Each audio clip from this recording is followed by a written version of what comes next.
Starting with the name of Allah, the most merciful and gracious. This is me Nakibullah. Student हमने BSN third semester के subject pharmacology को start किया था, उसके lecture number 3। आज हम उसके लेक्चर नंबर 3 की जो सेकंड पार्ट है फार्माकोडायनेमिक्स उसको डिस्कस करेंगे। Pharmacodynamics is study of action of the drug and the body in their mechanism of action. Pharmacodynamics में हम क्या पढ़ते हैं, एक ड्रग की जो मैकेनिज्म ऑफ एक्शन है बॉडी पे वो क्या इफेक्ट करता है वो सिंपल स्टडी करते हैं। To know what drug do and how they do it, हम इसमें ये जानते हैं कि एक ड्रग जो है बॉडी के साथ क्या करते हैं और किस तरह से करते हैं। फॉर एग्जाम्पल हम पेशेंट को एंटी हाइपरटेंसिव मेडिसिन देते हैं, तो हम इसमें ये डिस्कस करते हैं कि ये एंटी हाइपरटेंसिव मेडिसिन जो है ना, ये किस तरह से बीपी को कम करता है, कहाँ पे जाते हैं, किस रिसेप्टर के साथ बाइंड होते हैं, ये सिंपली हम स्टडी करते हैं फार्माकोडायनामिक्स में। Drugs produce their effects by interacting with the physiological system of the organism. Drug जब अपना एक्शन शो करता है तो एक ऑर्गेनिज्म की जो इनसाइड जो फिजियोलॉजिकल सिस्टम होते हैं उसके साथ वो इंटरेक्शन करता है, फिर जो है वो अपना इफेक्ट शो करता है। Bye such interaction drug can only modify the rate of function of various system. इस इंटरेक्शन की वजह से ड्रग जो है वो पेयर किया करते हैं, एक फंक्शन जो है वो उसको किया करते हैं, उसकी रेट जो है वो उसको चेंज कर सकता है। फॉर एग्जांपल हम पेशेंट को जब एंटी हाइपरटेंसिव देते हैं ना, तो वो क्या करते हैं, मतलब ब्लड प्रेशर जो है वो नॉर्मल में आते हैं, उसको क्या करते हैं, कम करते हैं। ड्रग्स में इंक्रीज और डिक्रीज द सिक्रेशन, कुछ ड्रग ऐसे होते हैं कि एक स्पेशल सिक्रेशन जो है या हार्मोनल सिक्रेशन हो या एंजाइमेटिक सिक्रेशन हो, वो इंक्रीज भी कर सकते हैं और वो डिक्रीज भी कर सकते हैं। एक्शंस ऑफ ड्रग्स, अब जो है कि ड्रग किस तरह से अपना एक्शन को शो करता है। 10 ड्रग्स एक्ट बाई, ड्रग जो है वो किस तरह से एक्शन कर सकता है, stimulation, depression, irritation, replacement, anti infective और cytotoxic action, modification of the immune system. अब जो है हम इसको एक एक को तफसील के साथ पढ़ते हैं। तो सबसे पहले है stimulation. Stimulation is the increase in activity of the specialised cells. Drug जो है वो एज स्टिमुलेटरी काम तब करेगा जब वो एक सेल की या एक आर्गन की जो फंक्शन है वो नॉर्मल से इंक्रीज करते हैं, तो उसको हम फिर कहते हैं stimulation. Adrenaline stimulate the heart, for example adrenaline है, ये क्या करते हैं, हार्ट रेट को इंक्रीज करते हैं, हार्ट रेट को बढ़ाता है। Depression, depression is the decrease in activity of the specialised cells. जब एक स्पेशलाइज सेल की या वो एक आर्गन की जो एक्टिविटी है वो नॉर्मल से यानी मतलब वो उसको कम करता है, डिक्रीज करता है, तो उसको हम क्या कहते हैं, depression. For example quinidine depresses the heart rate, quinidine जो है वो हार्ट रेट को डिक्रीज करता है, यानी ये एज ए डिप्रेसिव काम करता है, ये एक आर्गन की एक्टिविटी को कम करता है, तो फिर इसको हम कहते हैं depression. Irritation, this can occur in all type of tissue in the body and may result in inflammation, corrosion and the necrosis of cell. ये MCQs के लिए इंपॉर्टेंट पॉइंट है। इरिटेशन जो है बॉडी में जितनी भी टिश्यू होते हैं ना, वो ये सब में हो सकते हैं। इसमें क्या होता है, ड्रग जो है वो क्या करते हैं, इस ये यानी इसमें ड्रग की साइड इफ़ेक्ट जो है वो बताता है कि वो ड्रग जो है इन्फ्लेमेशन करता है या करोजन करता है या निक्रोसिस यानी सेल की डेथ करती है, तो उसको हम फिर क्या कहते हैं, इरिटेशन कहते हैं। Replacement, drugs may be use for replacement when there is deficiency of natural substances like hormones, metabolites, nutrients, etc. Like insulin in diabetes, iron in anemia, vitamin C in scurvy. Replacement में इस तरह से होते हैं कि जब भी body में जो नेचुरल सब्सटेंसेस होते हैं जब उसकी कमी हो, तो वो हम फिर बाहर से देते हैं in the form of tablet, in the form of syrup वगैरह, इसमें हम देते हैं ताकि पेशेंट की जो डिफिशियंसी है वो पूरा हो जाए। वो हार्मोन भी हो सकते हैं, वो मेटाबोलाइट या न्यूट्रिएंट भी हो सकते हैं। फॉर एग्जांपल हम डायबिटीज़ में पेशेंट को इंसुलिन देते हैं, उसको ब्लड ग्लूकोज शुगर मतलब ग्लूकोज लेवल जो है उसको कम करने के लिए, या एनीमिया में जो है आयरन डिफिशियंसी, एनीमिया में हम पेशेंट को आयरन देते हैं, या स्कर्वी में जो गम से ब्लीडिंग हो रही है उसमें विटामिन सी की कमी होती है, तो फिर हम विटामिन सी देते हैं। तो इस तरह से ड्रग एज ए रिप्लेसमेंट भी देते हैं। Anti infective and cytotoxic action, drug जो है ना उसकी एंटी इन्फेक्टिव प्रॉपर्टी भी है और साइटोटॉक्सिक एक्शन भी। किस तरह से ड्रग्स में act bye specifically destroying infective organism, एक इन्फेक्टिव ऑर्गेनिज्म जो इन्फेक्शन को काज करता है उसको क्या करते हैं, डिस्ट्रॉय करते हैं। जिस तरह से एंटीबायोटिक है बैक्टीरिया के खिलाफ, वायरस के खिलाफ एंटी वायरल है, फंगस के खिलाफ एंटी फंगल है, इस तरह से उसको क्या करते हैं, किल करते हैं। Penicillin cytotoxic effect on cancer cell, और कुछ ड्रग ऐसे होते हैं कि डायरेक्टली सेल को किल करते हैं। जिस तरह से एंटी कैंसर जो ड्रग होते हैं ना, वो क्या करते हैं, साइटोटॉक्सिक एक्शन शो करता है, जो कैंसरस सेल है उसको किल करते हैं, उसको ख़त्म करता है। Modification of immune status, immune status को किस तरह से मॉडिफाई करते हैं। Vaccine in sera act by improving our immunity, while immunosuppression act by depressing immunity like glucocorticoid. Immunosuppressant जो ड्रग होते हैं ना, इम्यूनो सप्रेसेंट, वो क्या करते हैं, इम्यून सिस्टम को सप्रेस करता है। और इम्यूनो स्टिमुलेंट वो ड्रग होते हैं जो इम्यून सिस्टम को स्टिमुलेट करते हैं, लाइक वैक्सीन। वैक्सीन में क्या होता है, ये तो जो इन्फेक्टिव ऑर्गेनिज्म होते हैं या डेड फॉर्म में होते हैं या वीक फॉर्म में होते हैं, वो बॉडी में क्या करते हैं, देते हैं बॉडी में। फिर वो बॉडी क्या करते हैं, उस ऑर्गेनिज्म के अगेंस्ट जो है वो क्या करते हैं, एंटीबॉडी की प्रोडक्शन करते हैं, इम्यून सिस्टम को क्या करते हैं, मजबूत करते हैं। और इम्यून सप्रेसेंट ये इम्यून सिस्टम को सप्रेस करते हैं। जिस तरह से हम देते हैं स्टीरॉयड देते हैं जब भी ऑर्गन ट्रांसप्लांटेशन होती है, जिस तरह से ग्लूकोकार्टिकाइड बॉडी में जो नॉर्मल सीक्रेट होते हैं, ये क्या करते हैं, इम्यून सिस्टम को सप्रेस करते हैं। Mechanism of action of drugs, अब जो है ड्रग जो है वो जब बॉडी में जाती है ना, तो वो अपना एक्शन किस तरह से शो करता है। ड्रग्स में एक्ट बाय वन और more complex mechanism of action, fundamental mechanism of drug action में भी। अब जो है ड्रग जो है वो अपना मेकेनिज़्म ऑफ एक्शन मतलब जो अपना इफेक्ट शो करता है वो किस तरह से शो करता है, वो अब हम पढ़ते हैं। थ्रू रिसेप्टर, रिसेप्टर के साथ बाइंड होते हैं। Through enzyme and pumps, through ion channel, by physical action, by chemical interaction, by altering metabolic process. अब जो है हम इसको एक को तफसील के साथ डिस्कस करते हैं। तो सबसे पहले है थ्रू रिसेप्टर। ड्रग जो है वो थ्रू रिसेप्टर अपना मैकेनिज्म ऑफ एक्शन को किस तरह से शो करता है। ड्रग में interact with specific receptor in the body, मतलब जब भी एक ड्रग जो है ना वो जब बॉडी में जाती है ना, तो एक स्पेशल रिसेप्टर के साथ बाइंड होते हैं। फिर जो है वो रिसेप्टर के साथ बाइंड होकर फिर अपना इफेक्ट जो है वो शो करता है।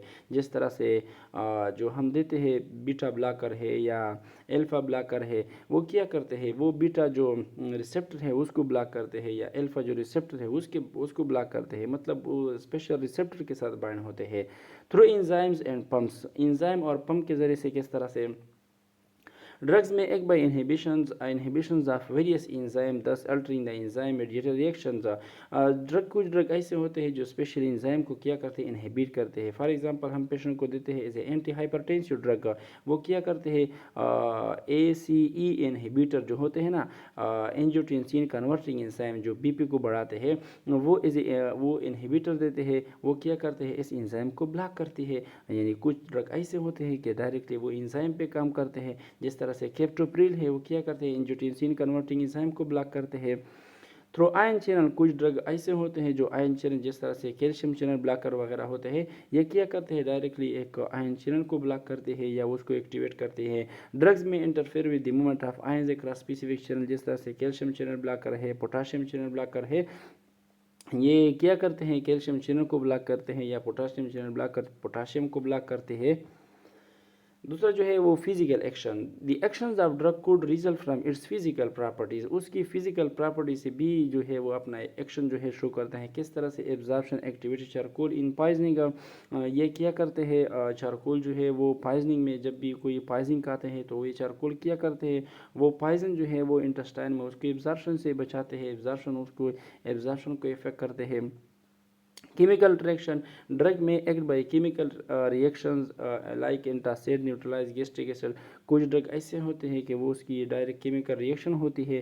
फॉर एग्जांपल हम पेशेंट को, जब पेशेंट की स्टमक की एसिडिटी जो है वो नॉर्मल से ज़्यादा हो तो उसके लिए हम क्या करते हैं, एज ए एंटासिड देते हैं। वो क्या करते हैं, गैस्ट्रिक जो एसिडिटी है उसको न्यूट्रलाइज करते हैं, जो स्टमक की जो एसिडिटी है वो उसको नॉर्मल से कम करती है।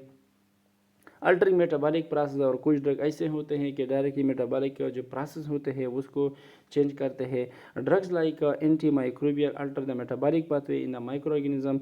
जो एंटी माइक्रोबियल ड्रग होते हैं वो क्या करते हैं, माइक्रो ऑर्गेनिज्म की जो मेटाबॉलिज्म है उसको क्या करते हैं, उसको चेंज करते हैं, रिजल्टिंग डिस्ट्रक्शन ऑफ ऑर्गेनिज्म। फिर उसकी वजह से वो ड्रग जो मतलब जो ऑर्गेनिज्म होते हैं, जो माइक्रोब होते हैं, उसकी डिस्ट्रक्शन होती है, उसकी वो किल हो जाते हैं। Like sulphonamide interfere with the bacterial folic acid synthesis. Bacteria के अंदर जो फोलिक एसिड जो है वो उसकी सिंथेसिस होती है, तो वो ये सल्फोनेमाइड क्या करते हैं, उसकी फोलिक एसिड की सिंथेसिस को इंटरफेयर करते हैं। जब वो उसके लिए फोलिक एसिड की सिंथेसिस नहीं हो रही तो फिर वो क्या हो जाते हैं, डिस्ट्रॉय हो जाते हैं, वो ख़त्म हो जाती है। Receptor, receptor is a site on the cell with which an agonist bind to bring about a change. मतलब रिसेप्टर जो होता है ना, ये बाइट मतलब सेल पे या बॉडी में ये वो पार्ट होते हैं, प्रोटीनिशियस पार्ट होते हैं जिसके साथ एक ड्रग जो है वो बाइंड हो जाते हैं एज एगोनिस्ट। रिसेप्टर के साथ तो जो चीज़ बाइंड होते हैं वो रिसेप्टर को एक्टिवेट करते हैं, तो उसको हम एगोनिस्ट कहते हैं। और जो चीज़ उसको मतलब उसके साथ बाइंड होकर उसको ब्लॉक करते हैं उसको हम एंटागोनिस्ट कहते हैं। रिसेप्टर और प्रोटीन, रिसेप्टर क्या होते हैं, प्रोटीन होते हैं। They may be present in cytoplasm और इन द न्यूक्लियस। एमसीक्यूज़ के लिए इंतहाई इंपॉर्टेंट पॉइंट है कि रिसेप्टर जो है वो प्रोटीन इन नेचर है, कार्बोहाइड्रेट इन नेचर है, लिपिड इन नेचर है। तो ये एमसीक्यूज़ के लिए बहुत इंपॉर्टेंट पॉइंट है कि रिसेप्टर जो है वो प्रोटीन इन नेचर होते हैं। वो रिसेप्टर जो है साइटोप्लाज्म में भी हो सकते हैं और न्यूक्लियस में भी।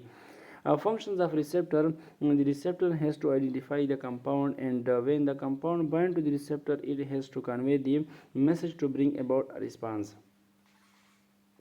रिसेप्टर में क्या होते हैं, एक ड्रग जो है वो जब जाते हैं वो रिसेप्टर के साथ बाइंड होते हैं। फिर वो रिसेप्टर के साथ जब बाइंड होते हैं वो रिसेप्टर क्या करते हैं, उसकी मैसेज को आगे कन्वे करता है, उसको आगे मतलब पास करते हैं।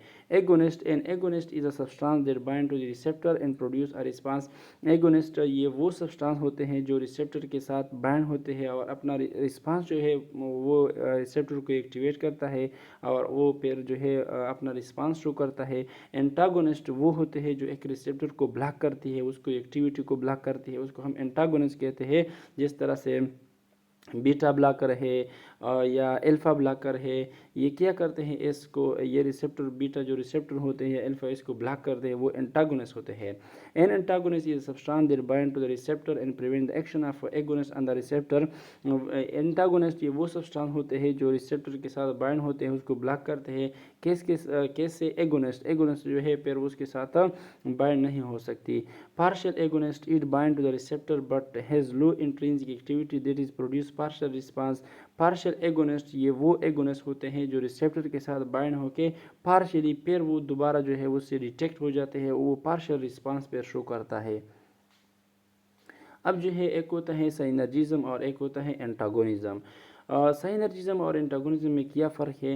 व्हेन टू और more drug are given currently the effect may be additive, synergistic or antagonistic. जब भी एक ड्रग जो है कॉम्बिनेशन की फॉर्म में देते हैं पेशेंट को तो उसकी इफ़ेक्ट एडेटिव भी हो सकते हैं, एज अ साइनर्जिस्टिक भी हो सकते हैं, एज अ एंटागोनिस्टिक भी हो सकते हैं। अब जो है इसको पढ़ते हैं कि किस तरह से। तो सबसे पहला है additive effect. The effect of two और more drugs get added up and the total effect is equal to the sum of their individual actions. Additive effect में एक इस तरह से होते हैं कि एक ड्रग की इफेक्ट दूसरे ड्रग के साथ उसकी एडिशन होते हैं। फॉर एग्जांपल हम देते हैं पेशेंट को ephedrine with theophylline in bronchial asthma. For example ephedrine जो है इसका अलग जो इफेक्ट है वो 20% है, थियोफाइलिन का जो अलग इफेक्ट है वो 30% है। तो जब हम कॉम्बिनेशन में देखें तो इसकी इफेक्ट जो है वो 50% होगा। तो इसको हम फिर क्या कहते हैं, एडिटिव इफेक्ट।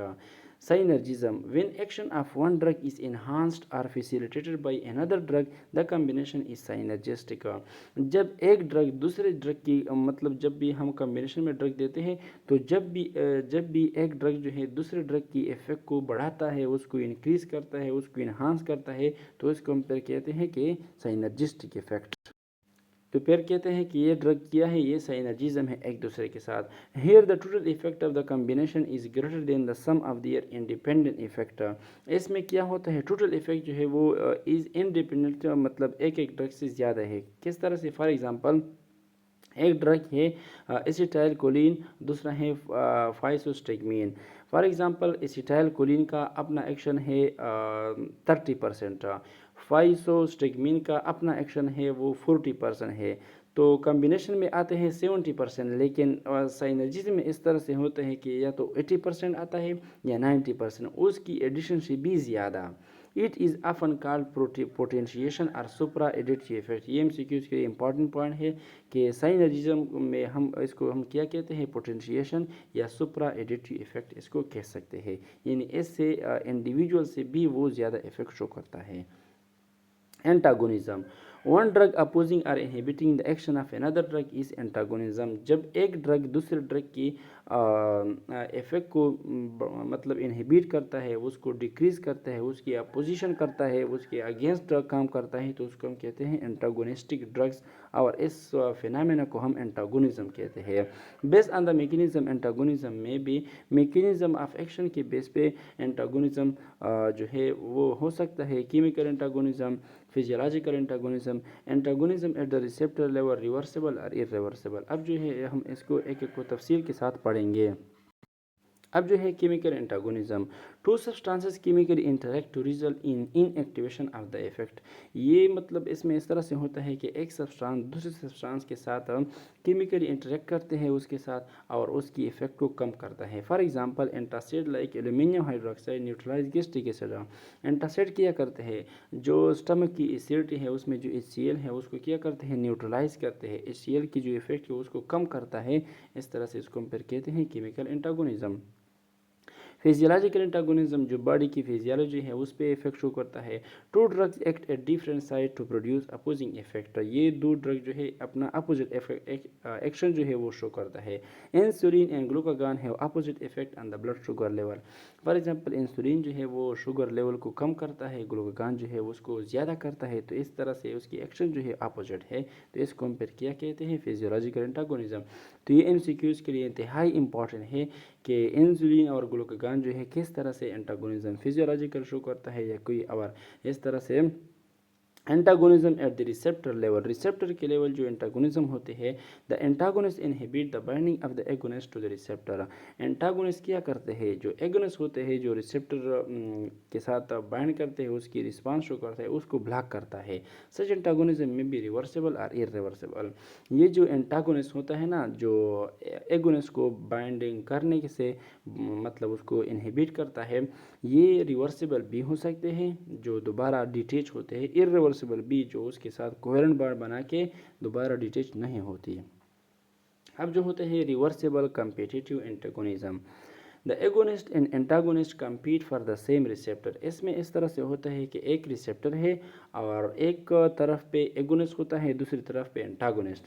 ये दोनों जो है कंपटीशन में होती है। By increasing the concentration of agonist, अगर हम जो है एक एगोनिस्ट की कंसंट्रेशन को इंक्रीज कर ले तो फिर एगोनिस्ट जो है वो रिसेप्टर के साथ बाइंड होते हैं। The antagonism can be overcome, फिर एंटागोनिज्म को हम कम कर सकते हैं। इट इज़ दस रिवर्सिबल एंटागोनिज्म। ये जो है फिर क्या है, रिवर्सिबल एंटागोनिज्म इस तरह से है कि हम एगोनिस्ट की जो कंसंट्रेशन है उसको इंक्रीज करते हैं, फिर जब एगोनिस्ट जो है वो कंसंट्रेशन में इंक्रीज़ हो जाए तो फिर वो जो एंटागोनिस्ट है वो क्या हो जाते हैं, उससे रिसेप्टर से वो डिटेच होते हैं, फिर जो है एगोनिस्ट अटैच हो जाते हैं। जिस तरह से acetylcholine and atropine compete at muscarinic receptor. Acetylcholine और एट्रोपिन दोनों जो है एक रिसेप्टर पे जो जिसको हम मस्कारेनिक रिसेप्टर कहते हैं, M1 M2 M3, ये बॉडी में रिसेप्टर जो है ये आप 4th सेमेस्टर में पढ़ेंगे। तो इस तरह से एसिटाइल कोलिन और एट्रोपिन जो है ये क्या है, ये कंपटीशन में होते हैं। किस के रिसेप्टर पे, मस्कारिनिक रिसेप्टर पर। The antagonism can be overcome by increasing concentration of acetylcholine at receptor. यहाँ पर एसिटाइलकोलिन जो है वो एगोनिस्ट है और एट्रोपिन जो है इज एंटागोनिस्ट है। अगर हम एसिटाइलकोलिन की कंसंट्रेशन को इंक्रीज कर ले तो फिर जो है ये एट्रोपिन जो है वो डिटेच होते हैं रिसेप्टर से और एसिटाइलकोलिन जो है वो अटैच हो सकती है। इर्रिवर्सिबल एंटागोनिज्म वो इसमें इस तरह से होते हैं कि जब भी एक एंटागोनिस्ट जो है बाइंड होते हैं तो वो दोबारा डिटेच नहीं हो सकता। अगर हम उसकी कंसंट्रेशन जो है एगोनिस्ट का वो इंक्रीज भी कर ले फिर भी वो डिटेच नहीं होती। The antagonist bind so firmly by covalent bond to the receptor, मतलब इतना मजबूती से जो है वो कोवेलेंट बॉन्ड बना के रिसेप्टर के साथ बाइंड होते हैं दैट इट डिसोसिएट स्लोली और नॉट एट ऑल। या तो बिल्कुल डिसोसिएट नहीं होता या जब वो उससे डिटेच होते हैं तो बहुत ज़्यादा स्लोली जो है वो उसकी डिटेचमेंट होती है। Each block the agonist, the blockage cannot be overcome by increase the overdose of agonist, hence it is irreversible antagonism. इसमें इस तरह से इतना मजबूत बाइंडिंग होता है कि अगर उसकी कंसंट्रेशन जो है एगोनिस्ट का हम इंक्रीज कर ले फिर भी ये जो है मतलब रिवर्स नहीं होते हैं। Adrenaline and phenoxybenzamine alpha adrenergic receptor. Adrenaline और फिनॉक्सीबेंजामाइन जो है वो क्या होते हैं, एज आ एंटागोनिस्ट काम करते हैं किस रिसेप्टर पे, अल्फा एड्रेनर्जिक रिसेप्टर पर। ये जो है फोर्थ सेमेस्टर में पढ़ेंगे। एड्रेनर्जिक रिसेप्टर वो रिसेप्टर होते हैं जिसके साथ एसिटाइलकोलिन जो है सॉरी नॉरएपिनेफ्रिन वो अटैच होती है तो उसको हम क्या कहते हैं, एड्रेनर्जिक रिसेप्टर। अब जो है ड्रग्स इफेक्टिवनेस, ड्रग रिस्पांस करो, show the relation between drug dose and magnitude of drug effect. Drug can have more than one effect. Drug vary in effectiveness, different side effects, different affinities for receptor. अच्छा, इसमें इस तरह से होते हैं कि drug जो है वो किस तरह से अपना जो है इफेक्ट है वो शो करता है।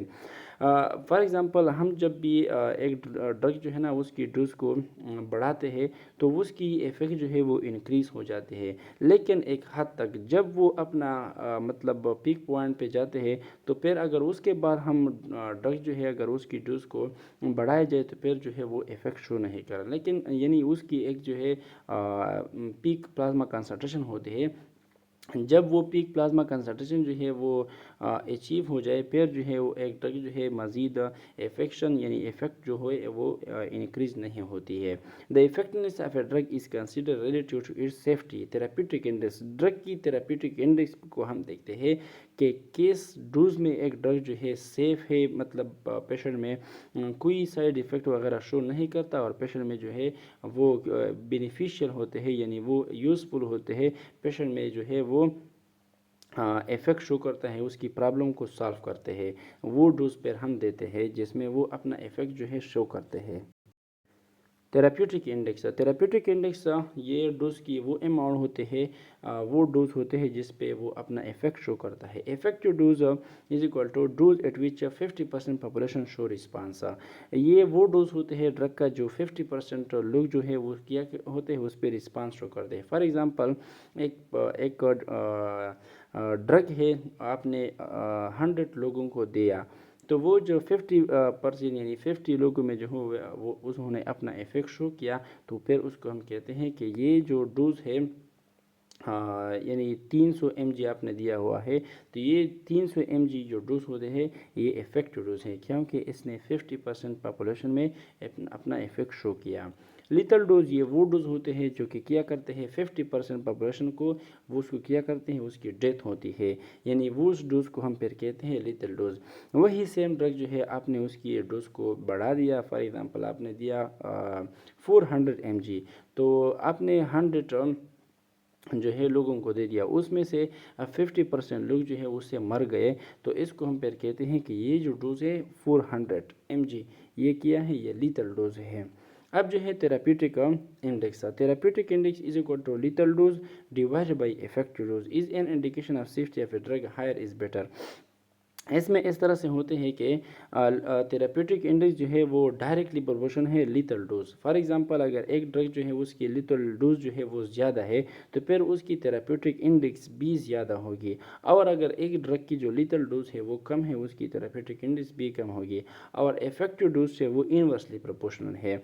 अगर एक ड्रग की इफेक्टिव डोज जो है वो ज़्यादा है यानी वो ज़्यादा डोज पे अपना इफेक्ट शो करता है तो उसकी थेराप्यूटिक इंडेक्स कम होगी, और अगर एक ड्रग जो है उसकी इफेक्टिव डोज कम है यानी कम डोज पे, यानी एक ड्रग है वो 400 mg पे अपना इफेक्ट शो करता है, दूसरा ड्रग है वो 100 पे इफेक्ट शो करता है, तो 100 जो वाला है वो उसकी इफेक्टिव डोज कम है तो उसकी थेराप्यूटिक इंडेक्स जो है वो फिर ज़्यादा होगी। ये जो करो है आप ये इसको देख सकते हैं। दूसरा जो है effective dose in 50% of population, ये जो है इफेक्टिव डोज है एक ड्रग की, आप देख सकते हैं इस ग्राफ में। Potency relative strength of response for a given dose. Potency में क्या मतलब हम क्या देखते हैं, एक ड्रग की जो है उसके रिस्पांस को देखते हैं कि हम मतलब कितना डोज दिया है पेशेंट को और उसकी इफेक्ट क्या है। Effective concentration is the concentration of an agonist needed to elicit half of the maximum biological response of the agonist. Effective concentration में क्या होता है, इफेक्टिव कंसंट्रेशन जो होता है ना, ड्रग की वो कंसंट्रेशन जो वो अपना इफेक्ट को शो करता है। फॉर एग्जांपल हम पेशेंट को दिया एंटी इन्फेक्टिव एंटी बैक्टीरियल जो है इन्फेक्शन के ख़िलाफ़ हमने पेशेंट को एक मेडिसिन दिया, तो वो उसने अगर वो इन्फेक्शन को ख़त्म किया जिस मतलब अमाउंट पे, तो उसको हम फिर कहते हैं कि ये इफेक्टिव कंसंट्रेशन है, ये हम पेशेंट को देते हैं। The potency of an agonist is inversely related to its effective concentration value. Potency जो होता है ना, ये इनवर्सली प्रोपोर्शनल है। ये एमसीक्यूज की याद रख ले कि इफेक्टिव कंसंट्रेशन, अगर एक ड्रग का इफेक्टिव कंसंट्रेशन ज़्यादा है तो वो लेस पोटेंट है, और अगर एक ड्रग की इफेक्टिव कंसंट्रेशन कम है तो वो मोर पोटेंट है, उसकी पोटेंसी जो है वो ज़्यादा होती है क्योंकि वो कम मिकदार पे अपना इफेक्ट शो करता है। ड्रग रिस्पांस करो shift left with greater potency, यहाँ पर आप देख सकते हैं जो लेफ्ट साइड पे है उसकी पोटेंसी ज़्यादा है, जो राइट साइड पे होते हैं उसकी पोटेंसी कम हो रही है। efficacy maximum possible effect regardless of the dose in relation to other agents। इसमें क्या होते हैं, एक ड्रग को कंपेयर करते हैं दूसरे ड्रग के साथ, उसकी डोज को हम नहीं देखते, उसको सिर्फ उसकी इफेक्ट को देते हैं कि इस ड्रग का इफेक्ट कितना है और इस ड्रग का इफेक्ट कितना है, उसकी इफेक्ट को देखते हैं रिगार्डलेस ऑफ द डोज, उसकी डोज जो है उसमें कंसिडर नहीं करता। Indicated by peak of drug response करो, यहाँ पर आप ग्राफ में देख सकते हैं एक ड्रग है मॉर्फिन और दूसरा है आइबुप्रोफिन। मॉर्फिन जो है उसकी इफ़ेक्ट ज़्यादा है और आइबुप्रोफिन जो है उसकी इफ़ेक्ट कम है। यहाँ पर आप देख सकते हैं मॉर्फिन जो है उन्होंने हमें दिया हुआ है कितने mg में, 1000 mg में, और आइबुप्रोफिन जो है तकरीबन 1.5 पे दिया है, लेकिन उसकी जो पेन रिलीफ है वो ज़्यादा है, मतलब उसकी जो पीक है वो ज़्यादा है, इसी वजह से उसकी एफिकेसी भी ज़्यादा है। अब जो है एगोनिस्ट, फुल एगोनिस्ट जो है उसकी 100% एफिकेसी है, पार्शियल एगोनिस्ट की जो एफिकेसी है वो 50% है, और एंटागोनिस्ट है उसकी एफिकेसी जो है वो 0% है। ये एमसीक्यूज़ के लिए इंपॉर्टेंट है, एमसीक्यूज़ के लिए ये आप इसको अंडरलाइन कर लें।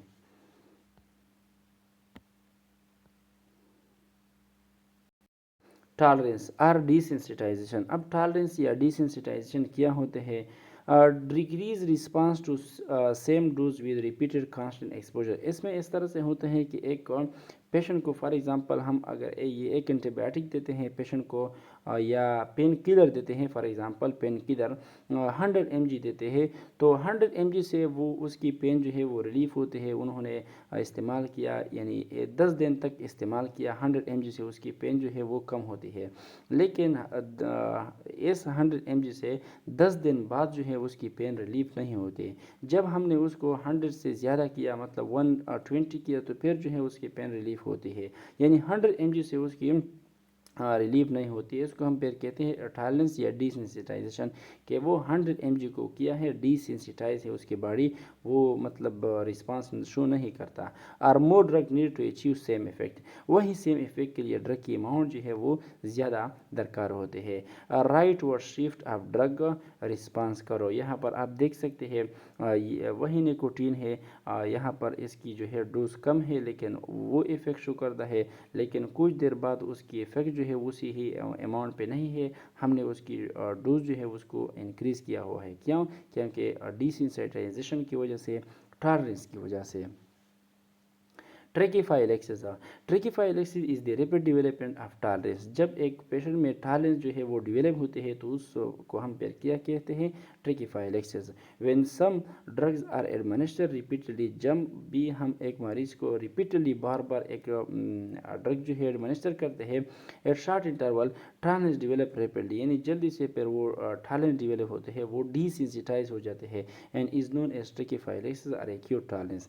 या तो इसको हम ट्रेकीफाइलेक्सिस कहते हैं या इसको हम एक्यूट टॉलरेंस कहते हैं। मैकेनिज्म ऑफ टॉलरेंस, अब जो है ये टॉलरेंस किस तरह से डेवलप होते हैं, पेशेंट किस तरह से डिसेंसिटाइज होते हैं एक ड्रग के लिए। Changes in drug availability at site of action decrease bioavailability, इसमें एक रीज़न ये होते हैं कि ड्रग की बायो अवेलेबिलिटी में कमी आती है, उसकी वजह से पेशेंट डिसेंसिटाइज हो जाते हैं और उसके लिए वो रिस्पांस शो नहीं करता। दूसरा जो है डिक्रीज एब्जॉर्प्शन, पेशेंट की जो हमने ऑलरेडी पढ़ चुका है आगे कि एब्जॉर्प्शन जो है, अगर एब्जॉर्प्शन जो है वो इफेक्टेड है, ड्रग जितनी अमाउंट में अपना इफेक्ट शो करता है उतने अमाउंट में एब्जॉर्ब नहीं होता, कोई डिजीज़ वगैरह है, उसकी वजह से टॉलरेंस मतलब पैदा हो सकती है। तीसरा जो है increase binding to default sides, drug जो है किसी दूसरे साइड पे वो उसकी बाइंडिंग होती है, उसी वजह से changes in drug receptor interaction, drug और रिसेप्टर के दरमियान जो इंटरेक्शन है उसमें कोई चेंजेस आया हुआ है, इसी वजह से टॉलरेंस जो डेवलप हुआ है। Down regulation of receptor, down regulation ये रिसेप्टर की जो अमाउंट है उसकी जो नंबर है वो डिक्रीज़ हुआ है, उसकी वजह से वो कम मतलब ड्रग जो है वो रिसेप्टर के साथ बाइंड होते हैं, उसी वजह से भी टॉलरेंस आ सकती है।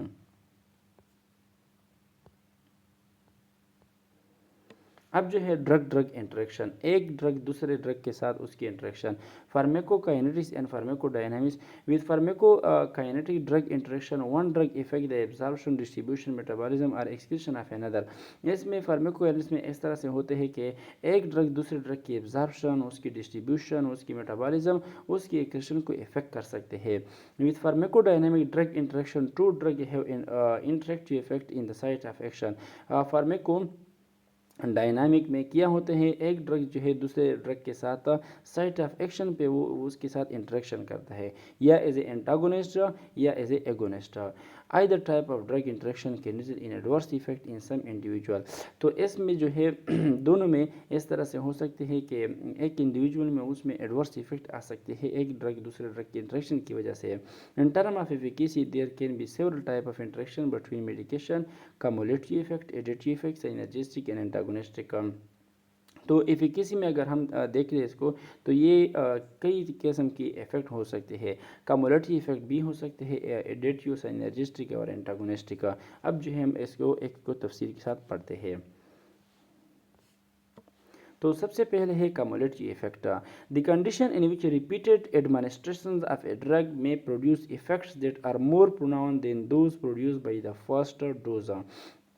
इसमें इस तरह से होते हैं कि ये वो कंडीशन होते हैं जो हम पेशेंट को बार बार एक मेडिसिन देते हैं, एक ड्रग बार बार देते हैं, तो वो जो है क्या होते हैं उसमें effect that are more pronounce than dose produce by the first dose. मतलब पहले भी हमने पेशेंट को फॉर एग्जांपल 100 mg दिया तो उसकी इफ़ेक्ट कम थी, लेकिन जब हमने उसको दोबारा दे दिया तो उसकी इफ़ेक्ट फर्स्ट ड्रग से उसकी इफ़ेक्ट ज़्यादा थी, तो इसको हम फिर कहते हैं कि इस ड्रग की कम्युलेटिव इफ़ेक्ट हो गई। पहले उसकी रिस्पांस कम थी लेकिन इसकी अब जो है रिस्पांस ज़्यादा है, ज़्यादा इफ़ेक्ट अब आई, वही सेम डोज ने ज़्यादा इफ़ेक्ट शो किया। एडिटिव इफेक्ट में क्या होते हैं, the effect of two chemicals is equal to the sum of the effect of the two chemical taken separately. For example aspirin and Motrin. ये तो पहले भी हम ऑलरेडी हमने जो है एक्सप्लेन किया हुआ है कि जब एक ड्रग दूसरे के साथ कम्बिनेशन में दे देंगे तो उसकी इफ़ेक्ट जो है वो इंक्रीज़ हो जाए, उसकी सम जिस तरह से फॉर एग्ज़ाम्पल एक मेडिसन है उसकी इफ़ेक्ट 30% है, दूसरा जो है उसकी 40% है, तो जब हम कम्बिनेशन में दें तो उसकी जो इफ़ेक्ट है वो 70% होगी। तो इस तरह से इसको हम फिर कहते हैं एडिटरी इफ़ेक्ट। ये ग्राफ में आप देख सकते हैं A+B। Synergistic effect, the effect of two drugs taken together in greater than sum of their separate effect at the same dose। उसकी समेशन से जब ज़्यादा हो तो उसको हम साइनर्जिस्टिक इफेक्ट कहते हैं। ऑलरेडी इसको हमने एक्सप्लेन किया हुआ है। Ampicillin and gentamicin in treating bacterial infection. ये एंटीबायोटिक है एम्पेसिलिन और जेंटामाइसिन, ये हम बैक्टीरियल इन्फेक्शन में देते हैं। तो वो एक ड्रग की इफेक्ट दूसरे ड्रग के साथ जब हम देंगे तो उसकी इफेक्ट को बढ़ाते हैं। इस तरह से आप ग्राफ में देख सकते हैं A+B उसकी कम्बिनेशन से उसकी समेशन से ज़्यादा है। Antagonistic effect, the effect of two chemical taken together is less than the sum of their separate effect at the same dose। इसमें इस तरह से होते हैं कि उसकी समेशन से मतलब वही सेम डोज उससे इसकी इफेक्ट कम है। फॉर एग्जांपल एक मेडिसिन है उसकी अपना इफेक्ट जो है वो 40% है, दूसरा जो है उसकी जो है 30% है, तो उसकी कम्बिनेशन से तो 70% आते हैं, लेकिन इसकी इफेक्ट क्या होते हैं 50% या 40%, इस तरह से उसकी समेशन से कम होते हैं। फॉर एग्जांपल यहाँ पर ग्राफ में देख सकते हैं A+B उसकी इफेक्ट जो है वो ऊपर वाला जो लाइन है उस इतना हो सकता, लेकिन एंटागोनिस्ट में इस तरह से होते हैं कि उसकी समेशन से B कम होती है। अब जो है नर्सेज रिस्पॉन्सिबिलिटी, एक नर्स की क्या रिस्पॉन्सिबिलिटी हो सकती है इसमें, ensure the correct drug is administered by the right route in the right dose. Nurse का काम ये होता है कि वो जब भी पेशेंट को ड्रग एडमिनिस्टर करता है तो उसकी राइट रूट के मतलब कौन सी मेडिसिन जो है पेशेंट को ओरली देने हैं, कौन सी IM देने हैं, कौन सी IV देने हैं, and in the right dose कितना अमाउंट में देना है, आपने मतलब एज ए नर्स आपने इसको इंश्योर करना है। History of allergy should be taken particularly before parental administration of the drug. अपने पेशेंट से पूछना है कि ये ड्रग जो है मैंने आपको लगानी है, लेकिन ये ड्रग जो है आपकी एलर्जी वगैरह नहीं हो आपको इसके लिए, या उसके लिए जो है टेस्ट डोज करनी है। Monitor the adverse effect, drug की एडवर्स इफेक्ट को मॉनिटर करना है, और डायरिया या कॉन्स्टिपेशन या वोमिटिंग वगैरह या नाजिया या रशेज वगैरह स्किन पे आपने उसको मॉनिटर करना है। Drug should be keeped in safe place, drug जो है वो सेफ प्लेस में सेफ जगह पे रखनी है। Check the prescription drug label and the patient name before administering of drug. जब भी ये ड्रग को एडमिनिस्टर करते हो तो सबसे पहले प्रिस्क्रिप्शन आपने देखना है कि डॉक्टर ने कौन सी ड्रग प्रिस्क्राइब किया है, पेशेंट के साथ कौन सी ड्रग जो है अवेलेबल है, उसके लेवल को देखना है, उसकी एक्सपायरी वगैरह डेट वगैरह आपने उसको देखना है, पेशेंट के नेम को देखना है कि पेशेंट के फाइल पर कौन सी नेम है और हमारे साथ मतलब आमने सामने कौन सा पेशेंट है, उसको ये सब कुछ चीज़ जो है इसकी इख्तियार करनी है। तो इसके साथ साथ ये जो है लेक्चर ख़त्म हो गया। फिर भी अगर किसी का कोई क्वेश्चन है तो आप कमेंट सेक्शन में कर सकते हैं। Thank you. अल्लाह हाफिज़।